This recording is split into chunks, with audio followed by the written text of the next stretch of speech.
Lisa stood in the center of the great hall, her voice carrying across the crystalline chamber where the planetary council sat in a perfect circle. The walls glowed with soft blue light, pulsing gently like a heartbeat. She had prepared for this presentation for 3 years, researching the ancient texts that spoke of beings from beyond their known space. The scattered ones were real, she said, her violet eyes scanning the faces of the council members. Our ancestors wrote about them in the old language. They described travelers who came from a dying world, spreading across the stars like seeds in the wind. Elder Morven leaned forward, his silver hair catching the light. These are myths, young scholar. Stories to entertain children. Lisa shook her head. But what if they are not?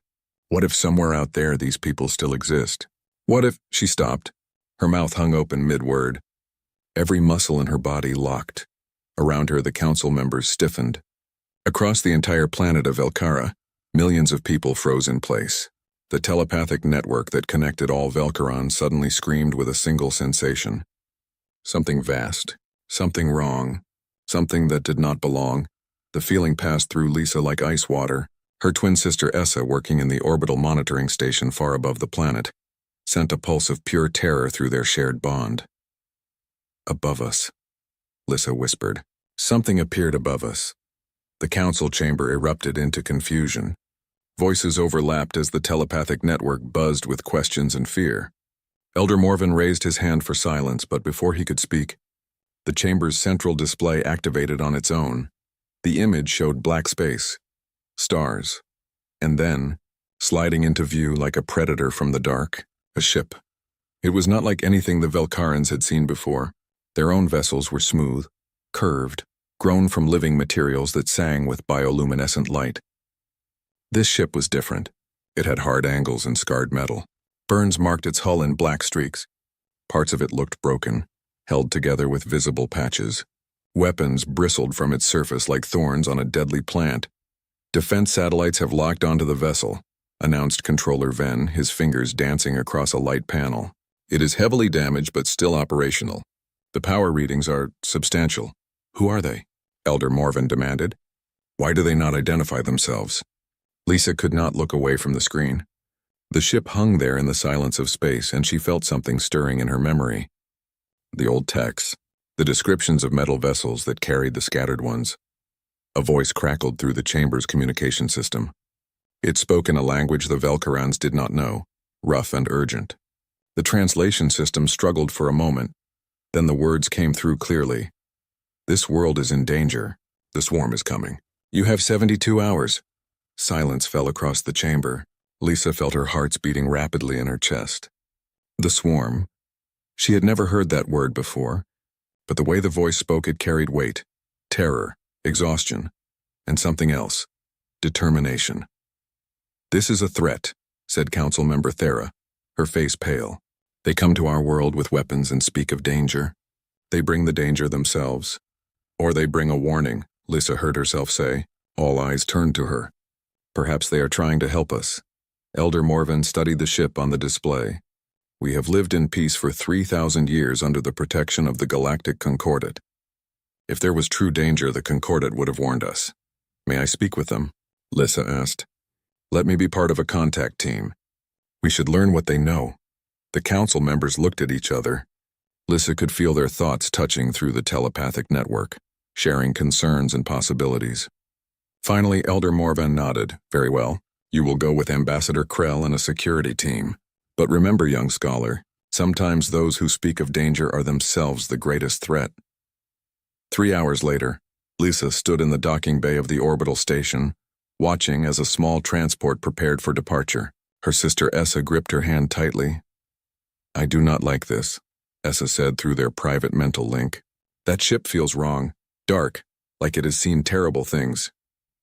That is why I must go, Lisa replied. To understand. Ambassador Krell approached, his formal robes flowing behind him. 6 security officers followed, though Lisa noticed they carried no weapons. Velkarans did not believe in violence. They had never needed to. The transport launched smoothly, crossing the distance between the station and the mysterious ship. As they grew closer, Lisa could see the damage more clearly. Holes in the hull, some hastily sealed with metal plates, scorch marks that spoke of weapons fire. This vessel had been in a battle, Many battles. They are opening a docking port, their pilot announced.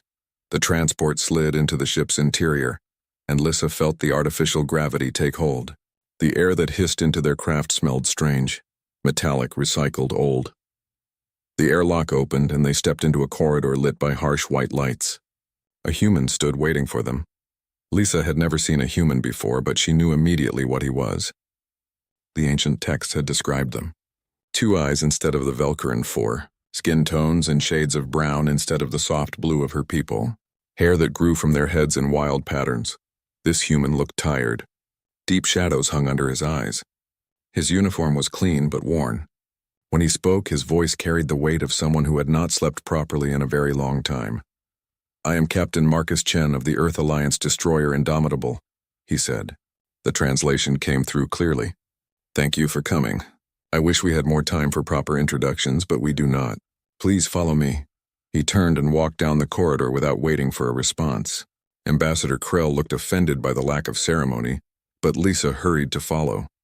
Something about the captain's urgency felt genuine. They entered a room filled with displays and control stations.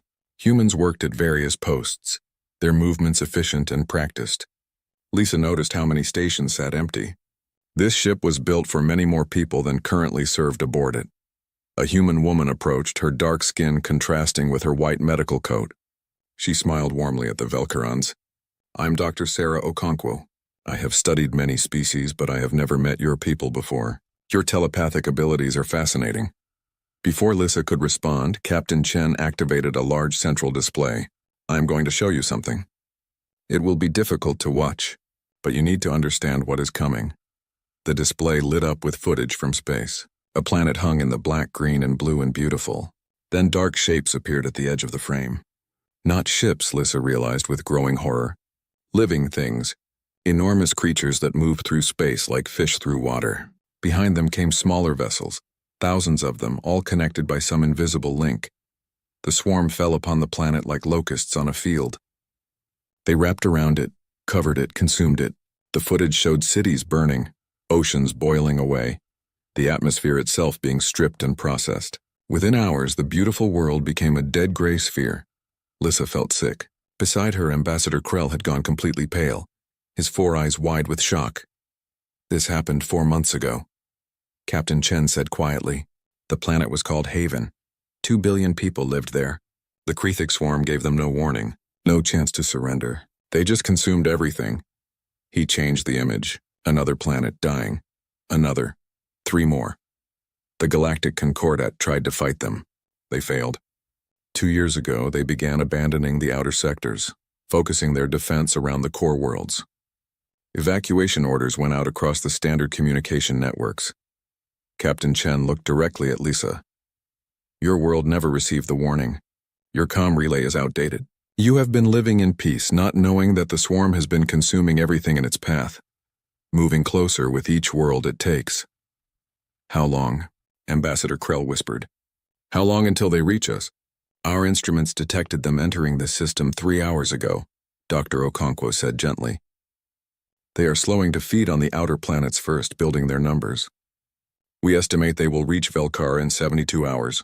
Lissa found her voice. "And you? Why are you here? Why just one ship?" Captain Chen looked at her and she saw something in his eyes that made her heart ache. Loss, determination, a refusal to give up even when everything seemed hopeless. "Because," he said simply, "someone has to warn you. Someone has to give you a chance to fight." The planetary council chamber buzzed with heated debate. Lissa sat in the observation gallery, watching as the council members argued about what to do. Half believed Captain Chen and wanted to prepare for evacuation. The other half insisted this was a trick, that the humans themselves were the real threat. "They show us images," Council Member Thera said loudly, "but images can be false. How do we know this swarm is real? How do we know these humans did not create the footage to frighten us?" Elder Morven raised his hand for quiet. "Ambassador Krell, you spent 6 hours aboard their vessel. What is your assessment?" Ambassador Krell stood slowly. "I believe they are telling the truth. Their ship is damaged from combat. Their crew is exhausted. These are not the signs of an invading force. These are survivors. Survivors who came to us with weapons and warnings of doom. Thera countered. I say we should contact the Concordat ourselves and verify their claims. We have tried, Elder Morven said wearily. Our long-range communications are not functioning properly. We have not received any transmissions from the Concordat in over a year, but we assumed it was technical difficulties. Lisa stood up, her voice carrying across the chamber. Request permission to speak, Elder. Morvan nodded. The Council recognizes Scholar Lissa. I want to return to the human ship, Lissa said. I want to learn more about them, about their culture, their history, their way of thinking. If we are to make a decision about our world's future, we should understand who is trying to help us. Thera shook her head. You are too young, too idealistic. You see adventure and mystery. You do not see danger. Then send someone older and wiser with me, Lissa replied. But we are running out of time. 72 hours, they said. We have already used 12 of those hours in debate. Elder Morven considered this. Very well. You may return to their ship with a diplomatic team. Learn what you can. The Council will continue evaluating our options. 6 hours later, Lisa stood on the bridge of the Indomitable once more. This time, Captain Chen had agreed to give them a full tour of the ship. Dr. Okonkwo served as their guide, leading them through narrow corridors and cramped compartments.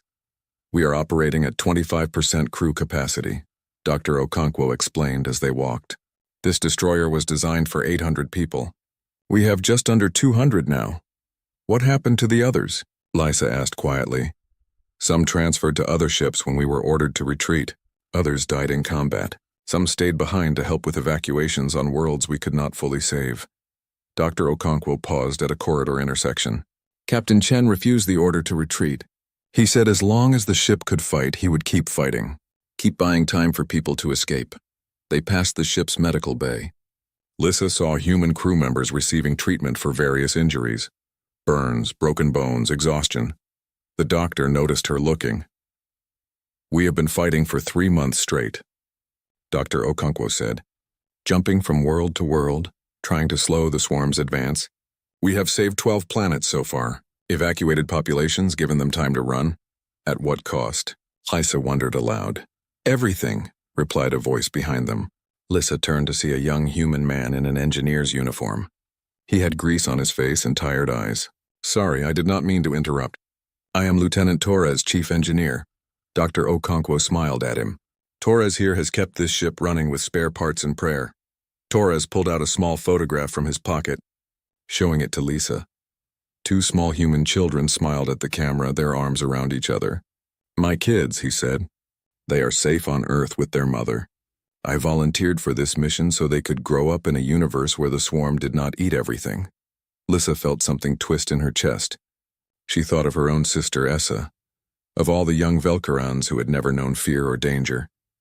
Do you think we can win? She asked. Torres looked at the photo for a long moment before putting it away. I think we can try. That has to be enough. They continued the tour, and Lisa began to understand something about humans. They were scarred, broken, exhausted, but they kept going. They kept fighting. It was not in their nature to give up. In the mess hall, she met more of the crew. There was Chen's second-in-command, Commander Williams, who had lost her entire family on a world called New Providence. There was Sergeant Jackson, a Marine who told stories about his grandmother's cooking while checking his weapons. There was Ensign Park, barely 20 years old, who admitted she was terrified but stayed at her post anyway. Each human she met carried wounds, but each one also carried hope. That evening, Lissa sat with Captain Chen in his private quarters. The room was small and simple. A bed, a desk, and walls covered with photographs. Images of smiling people, of places that no longer existed, my family, Chen said, noticing her looking. My wife and daughter. They lived on New Providence. I was in deep space when the swarm hit. By the time I got the message, it was too late. I am sorry, Lisa said softly. Chen poured 2 cups of bitter black liquid he called coffee. I kept fighting because I had nothing else to do. Nowhere else to go. Then I realized something. Every world we save, every evacuation we complete, that is another family that does not have to feel what I feel. Another child who gets to grow up. That became my new purpose. Your people have known so much pain, Lisa observed. I read about your history in your database. The wars you fought among yourselves. The disasters. the struggles to survive. How do you keep going? Chen smiled, but it was a sad smile. Because we are too stubborn to quit. Humans have a saying, fall down 7 times, stand up 8. We fail constantly. We make terrible mistakes, but we learn, we adapt, we survive. My people have never known war, Lysa admitted. We have lived in peace for 3,000 years. We do not understand violence. The thought of fighting, of hurting others, it goes against everything we believe. Then you have been very fortunate, Chen said. But fortune does not last forever. The universe is not a peaceful place. It is beautiful and wondrous, yes, but it is also dangerous. Sometimes the only way to protect peace is to be willing to fight for it. Lisa thought about this. The council will not agree to arm our people. Many believe that becoming warriors means losing who we are. Chen leaned forward. I am not asking you to become warriors. I am asking you to become survivors. There is a difference. Warriors seek out conflict. Survivors do what they must to protect what they love. A chime sounded and Dr. Okonkwo's voice came through the communication system. Captain, you need to come to the bridge. We are detecting movement from the swarm. Chen and Lissa rushed to the bridge. The main display showed the outer planets of the Velkaran system. Dark shapes moved around them. Thousands of bioships feeding on the asteroid fields and outer worlds. They are building numbers, Commander Williams reported, converting matter into more ships. At their current growth rate, they will have doubled their forces by the time they reach Velkara. How many? Chen asked. Current count is 3,000 individual vessels. Projected count at contact 6,000. The bridge fell silent. Lissa did the math in her head. 6,000 swarm ships against 1 human destroyer and whatever civilian vessels Velkara could muster. We need to start evacuations now, Chen said firmly. Every hour we delay costs lives. The council has not approved evacuations, Lissa said. They are still debating. Chen turned to her and she saw the frustration in his eyes. Then make them understand. I have watched 17 worlds die because people waited too long to act. Because they could not believe the danger was real until it was too late. Do not let Velkara be the 18th. Lisa nodded. She felt something changing inside her. The scholar who had stood in the council chamber talking about ancient myths seemed like a different person. She had seen too much now. Understood too much. She activated her communication link to the planet's surface. Elder Morvan, this is Scholar Lissa. I am requesting an emergency council session. The situation has changed.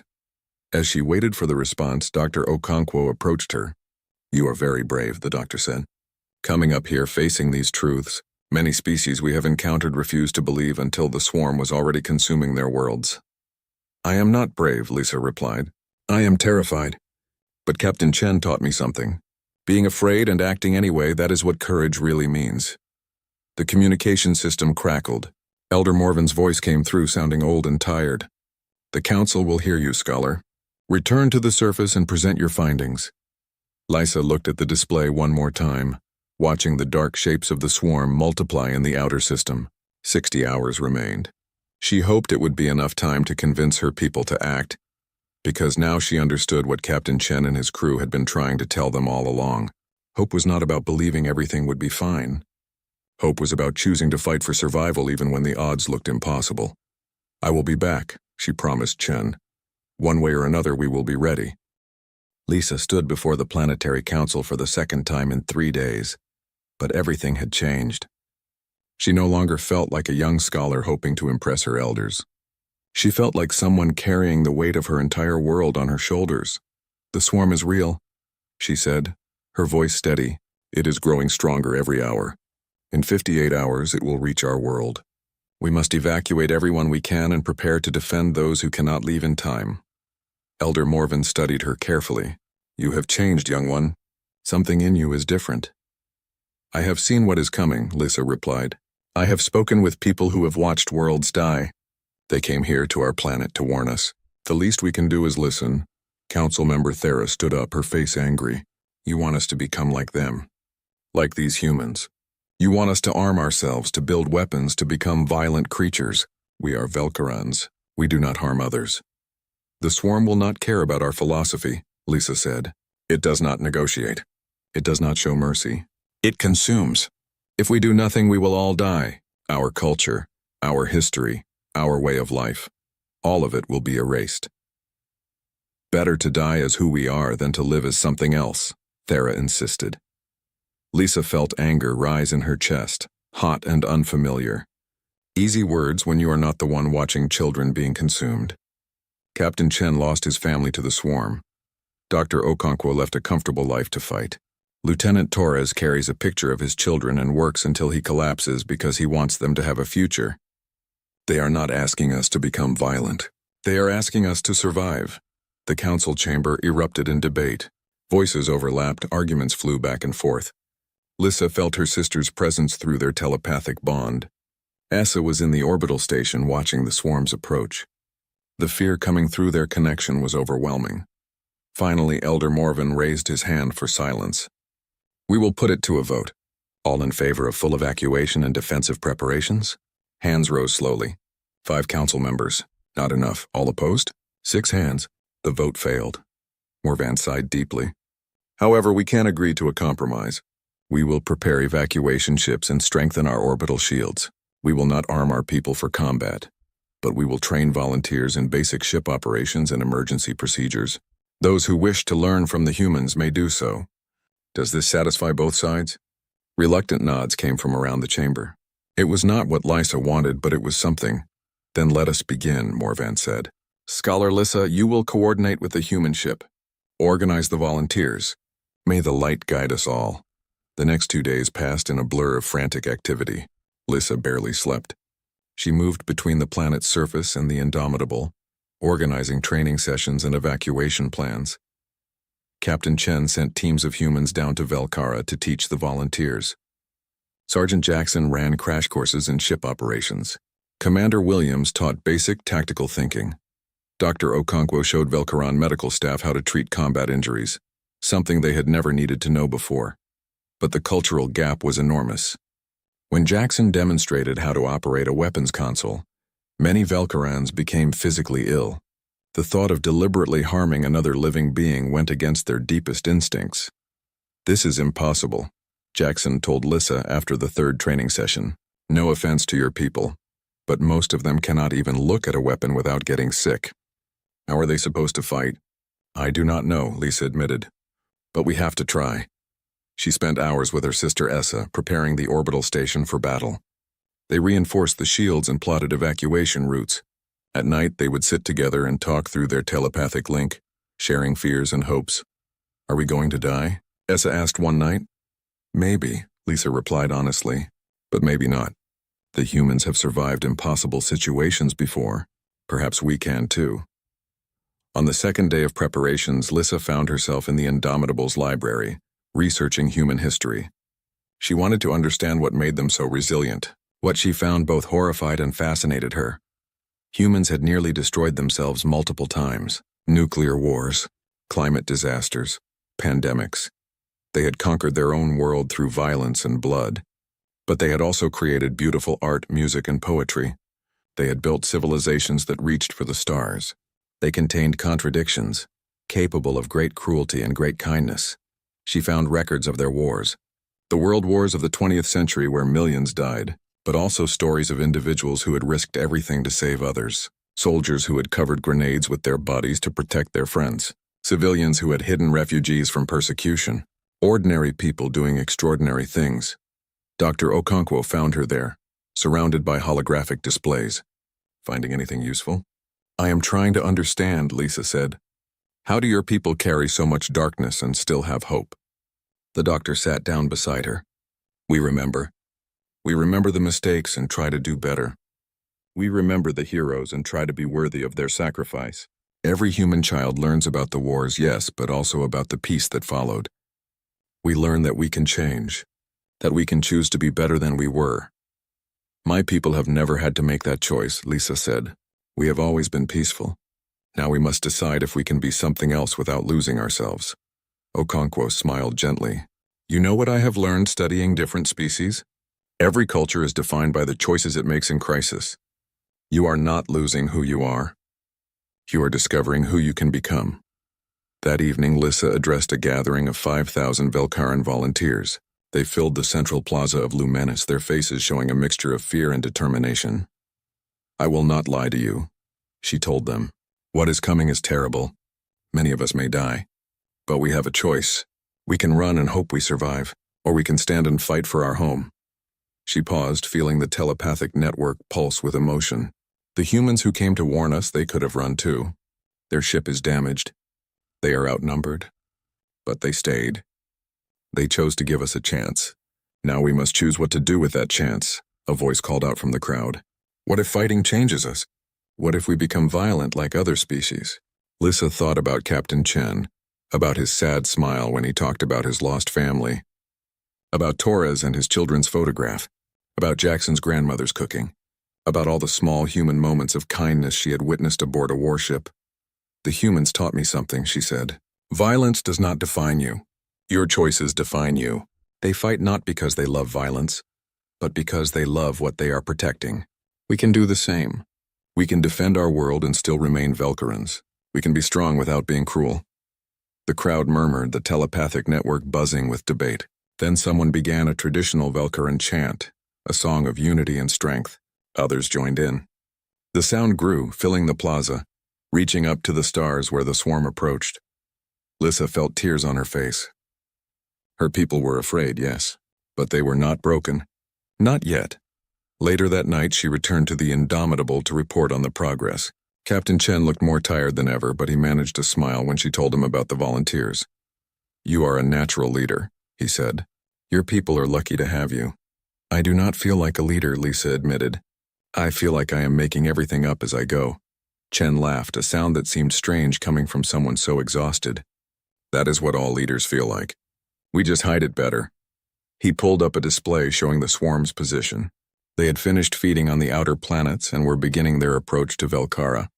The dark mass of bioships moved through space like a living nightmare. 40 hours, Chen said quietly. Then it begins. Will we win? Lissa asked. Chen was silent for a long moment. Honestly? Probably not. The numbers are against us. But here is what I have learned in 3 months of fighting them. The swarm expects prey to run or freeze in fear. They are not prepared for prey that fights back. If we can surprise them, hurt them, disrupt their coordination, we might create enough chaos for your evacuation ships to escape. And the Indomitable? Lissa asked, though she already knew the answer. We will buy you as much time as we can, Chen said simply. Lissa felt something break open inside her chest. These humans, these strange, violent, hopeful creatures were planning to die for her world. For people they had just met. There must be another way, she said. Some plan where you survive too. Chen put his hand on her shoulder, a human gesture of comfort. Maybe there is. We have 40 hours to find it. So let us not give up yet, Lissa nodded. She returned to the planet's surface and threw herself into preparations with renewed energy. She coordinated evacuation schedules, organized supply distributions, and checked in with volunteers. She barely ate, barely slept. But in quiet moments, when she looked up at the stars, she thought about Captain Chen's words. We are too stubborn to quit. Maybe, just maybe, that stubbornness could be contagious. Maybe it already was. All across Velkara, her people were preparing for something they had never imagined. They were learning to be more than they had been. Not because they wanted to, but because they had to. The swarm was coming, and the Velkarans would be ready to meet it. The warning alarm screamed across every communication channel on Velkara. Lissa jerked awake from a brief sleep, her heart's pounding. Through the telepathic network, she felt millions of minds crying out in fear. They were here. She rushed to the window of her quarters and looked up. The sky was still bright with morning light, but she could feel it through her connection to Essa. Her sister was in the orbital station, watching through the sensors as the swarm emerged from the outer system. Lissa, Essa's mental voice was tight with terror. There are so many. More than the humans predicted. Lissa activated her communication device. How many? 8,000 ships, came Commander Williams' voice from the Indomitable. They fed more than we expected. They are accelerating toward Velkara. Estimated time to orbital space, 6 hours, 6 hours. Lissa felt her legs go weak. They had prepared for 40 hours. Now they had 6. Begin evacuations immediately. Captain Chen's voice cut through the channel. All civilian ships depart now.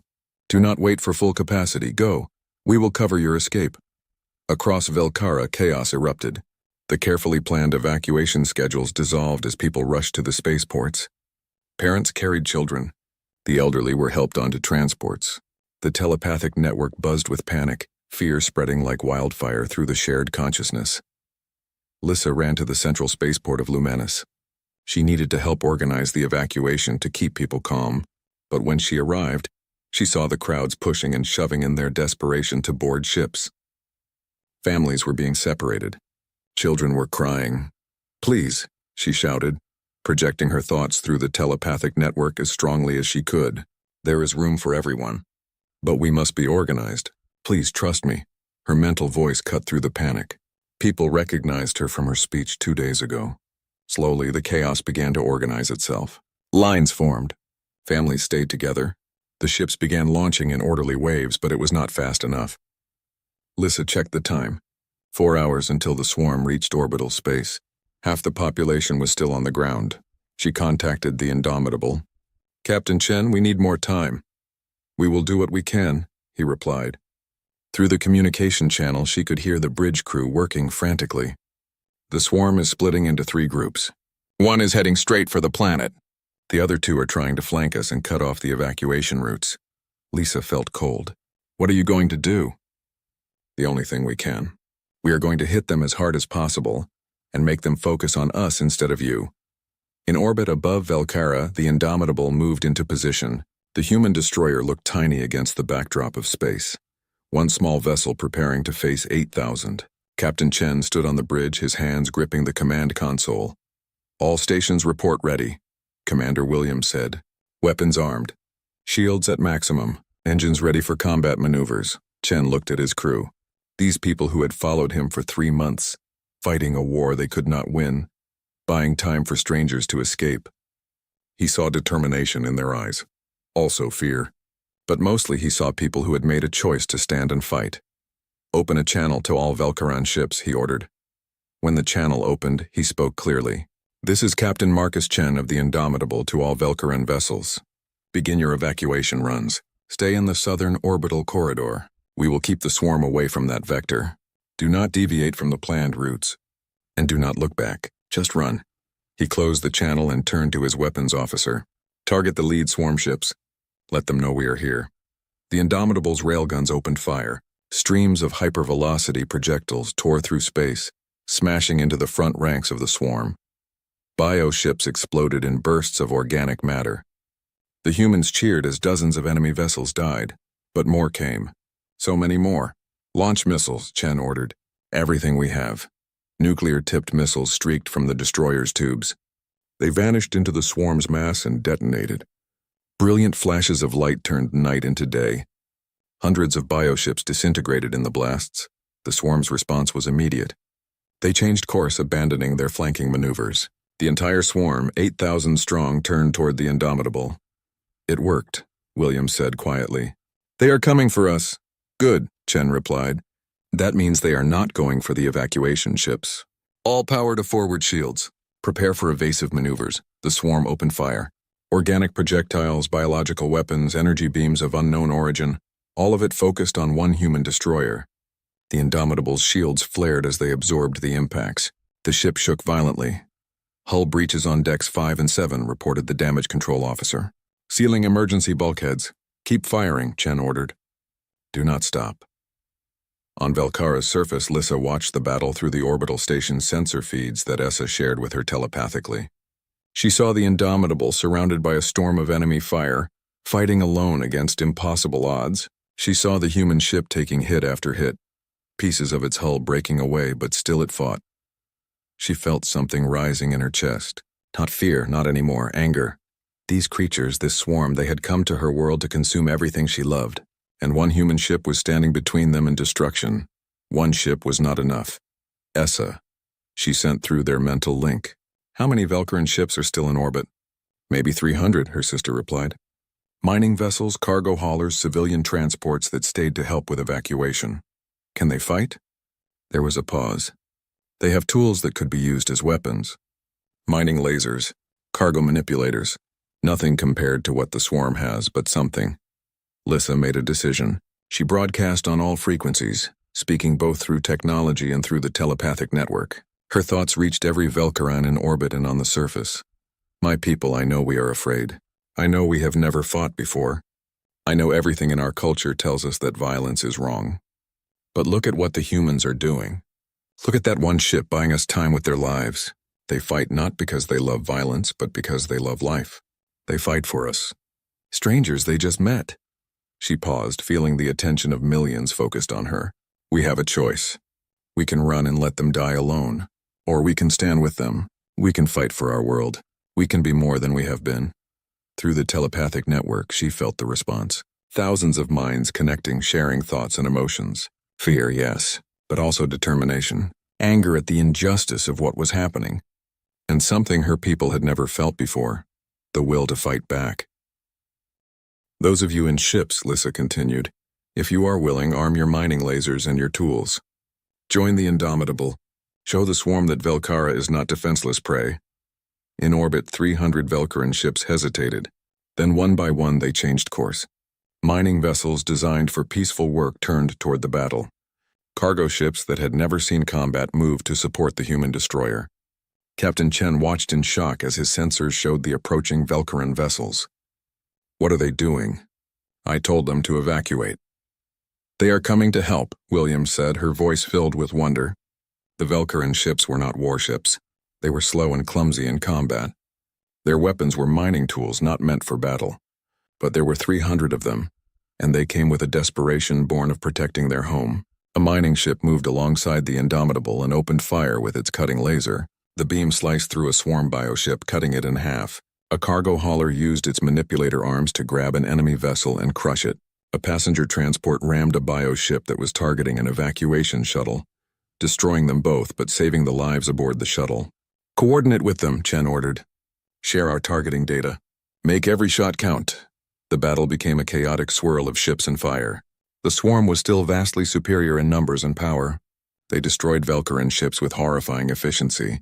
Lisa watched through Essa's sensors as ships she recognized, piloted by people she knew, exploded into clouds of debris. But the Velcarans did not break. For every ship destroyed, the others fought harder. They were discovering something about themselves they never knew existed. They could be fierce when defending what they loved. On the Indomitable's bridge, alarms screamed constantly. Hull breaches on all decks, the damage officer reported. Engineering reports the reactor is overheating. Weapon systems failing. Chen looked at his tactical display. The swarm had lost maybe 1,000 ships, but 7,000 remained.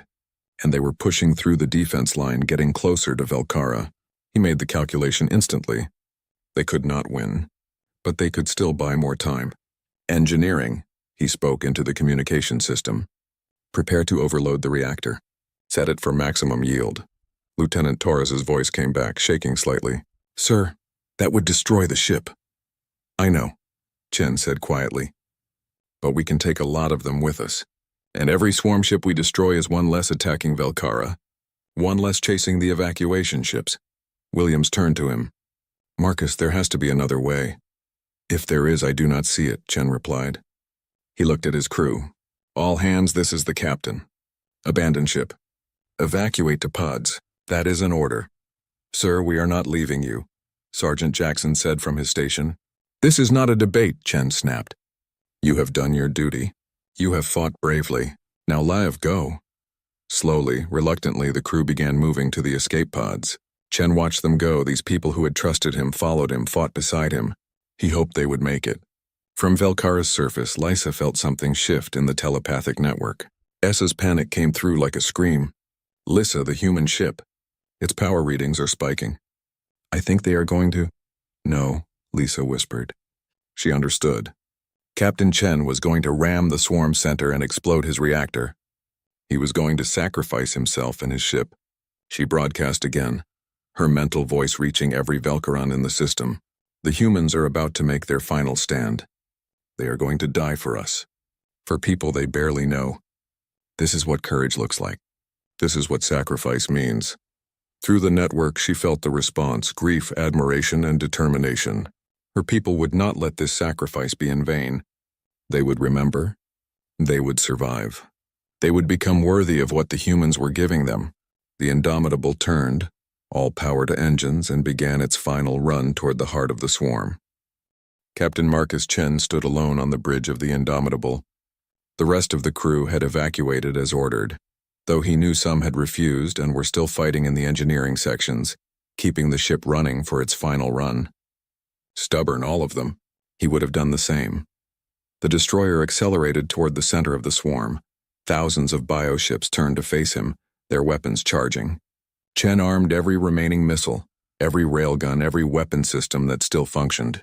If he was going to die, he would take as many of them as possible. On the planet's surface, Lisa felt the telepathic network surge with emotion. Every Velcaran was connected, sharing the same thoughts. They watched through sensor feeds, through shared consciousness as the human ship made its suicide run. Then Lisa felt something impossible. The telepathic network was extending, reaching, touching, and somehow, some way connecting with the minds aboard the Indomitable. Captain Chen gasped as foreign thoughts flooded his consciousness. Millions of Velcaran minds all focused on him. He felt their gratitude, their sorrow, their desperate wish for him to survive, and beneath it all their determination to help. Through this connection he could see the battle as the Velcaran saw it. Every ship, every movement, every angle. The swarm's formations were visible from 1,000 different perspectives simultaneously. He understood in that instant what the Velcaran telepathy could do. Commander Williams, he spoke into his communication device, reaching the escape pods. Are you receiving this? The telepathic network? Yes, sir, Williams replied, her voice filled with wonder. I can see everything. All our ships. All their ships. It's like having perfect battlefield awareness, Chen smiled.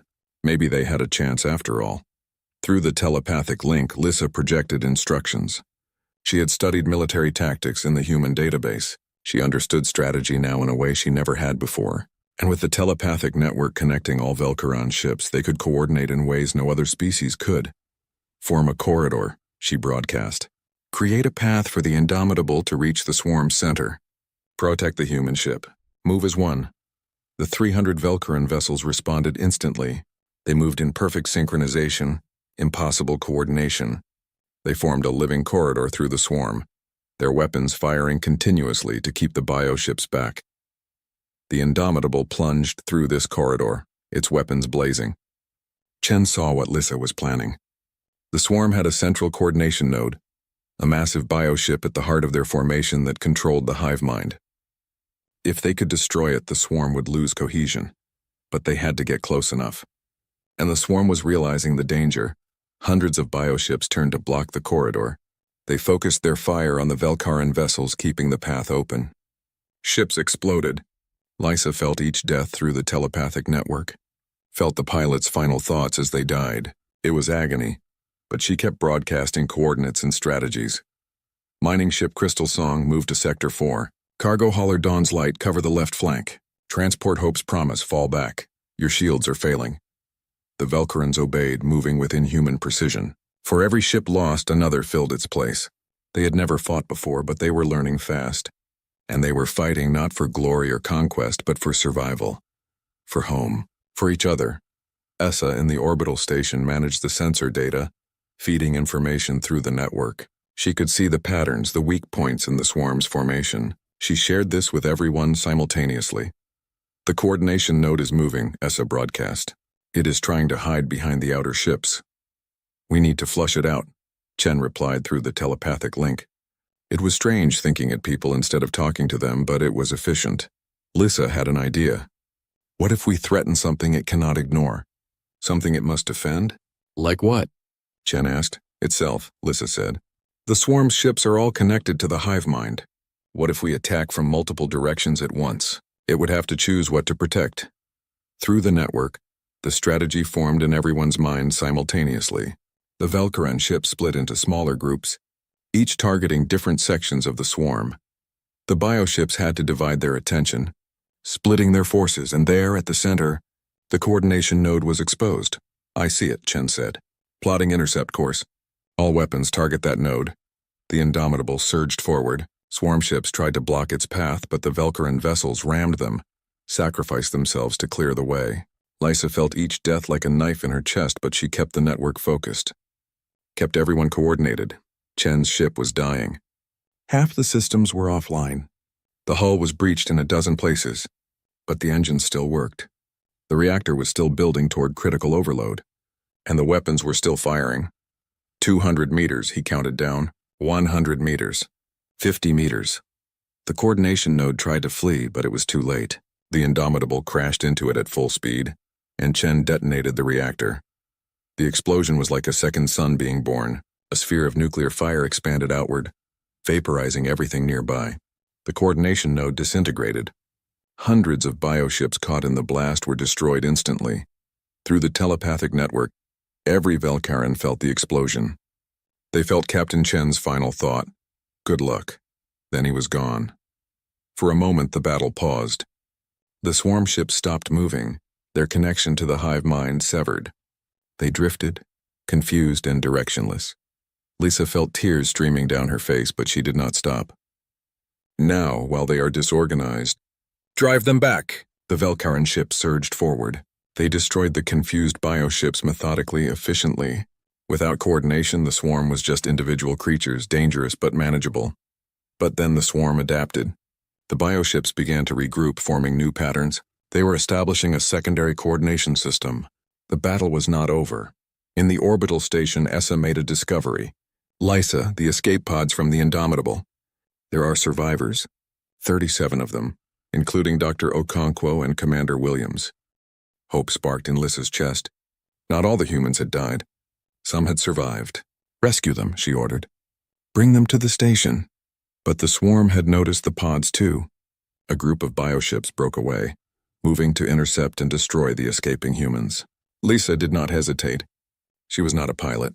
She had never flown in combat before, but she ran to the orbital station's docking bay where her personal transport was berthed. The small vessel she used for traveling between the planet and orbit. Essa grabbed her arm. What are you doing? The humans sacrificed everything for us, Lisa said. I will not let their survivors die. She launched before Essa could argue. The small transport was not armed, not meant for combat. But it was fast. She pushed the engines to maximum, racing toward the escape pods. The swarm ships saw her coming. They opened fire. Lysa dodged, her hands moving on the controls, guided by instinct and desperation. Energy beams flashed past her hull. She felt impacts, heard alarm screaming. Hold on, she broadcast to the humans in the pods. I am coming for you. She reached the first pod and activated her transport's docking clamp. The pod attached with a solid clunk. Then the second pod. The third. Her small ship was not designed to carry this many, but she kept going. A bioship moved to block her path. Lisa saw the weapon ports opening. She was going to die. But at least she would die trying to save those who had saved her world. Then a Velkaran mining ship appeared from nowhere, ramming the bioship. The pilot's mental voice came through the network. Go, Scholar. Save them. The mining ship exploded along with the bioship. Lisa did not have time to grieve. She collected the last pods and turned back toward the station, her transport's engines straining under the overload. More Velkaran ships appeared, forming a protective formation around her. They had seen what she was doing. They understood. These humans had earned their protection, their sacrifice. Lisa made it to the station with all 37 escape pods attached to her ship. As she docked, rescue teams rushed to open the pods and bring the survivors inside. Dr. Okonkwo emerged, bruised and shocked but alive. Commander Williams followed, her uniform torn and bloodied. Lieutenant Torres held his photograph of his children, tears on his face. You came for us, Okonkwo said to Lisa. You risked yourself. You risked everything for us first, Lisa replied. We just returned the favor. Back in the battle, the swarm was slowly being pushed back. Without their coordination node, they were losing cohesion. The Velkaran ships, guided by the telepathic network, fought with a unity the swarm could not match. But the cost was terrible. Of the 300 Velkaran ships that had joined the fight, fewer than 100 remained. Thousands had died. The telepathic network carried their final thoughts, their love for their world, their determination that others should survive. Hour by hour, the battle continued. The Velkarans were exhausted, their ships damaged, but they did not stop. They had learned something about themselves. They could fight. They could endure. They could win. Finally, as Velkara's sun began to set, the last swarm ship was destroyed. The debris field in orbit told the story of a battle that should have been impossible to win. Silence fell across the telepathic network. Then slowly a sound began. Not a cheer, not a celebration. A mourning song. A traditional Velkaran melody for honoring the dead. Every surviving ship took up the song. On the planet's surface, millions joined in. They sang for their own dead. They sang for the humans who had given everything. They sang for Captain Chen, who had bought them time with his life. Lisa stood on the observation deck of the orbital station, watching the debris field drift in space.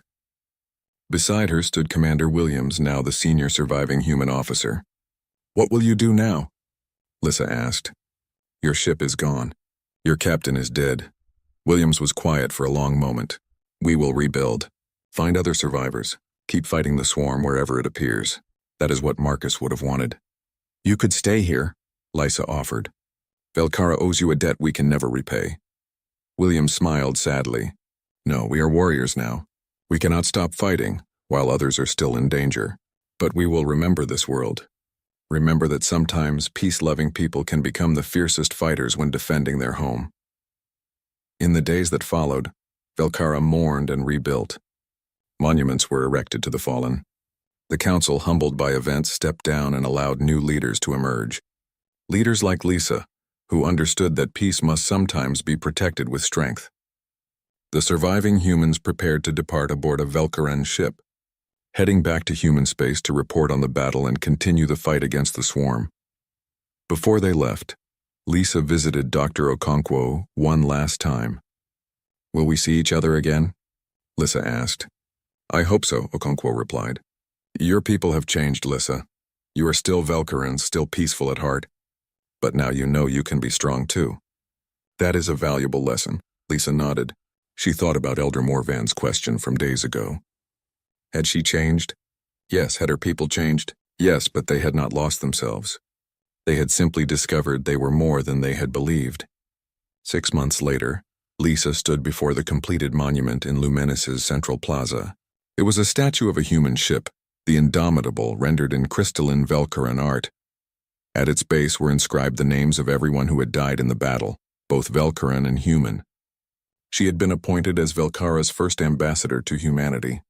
Tomorrow she would depart on a journey to Earth, to the homeworld of the species that had saved hers, to tell them about Captain Chen's sacrifice, to forge an alliance between their peoples.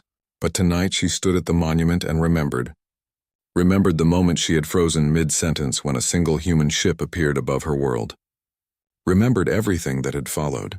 The fear, the preparation, the battle, the cost. She looked up at the stars, no longer afraid of what might be waiting there, because now she knew.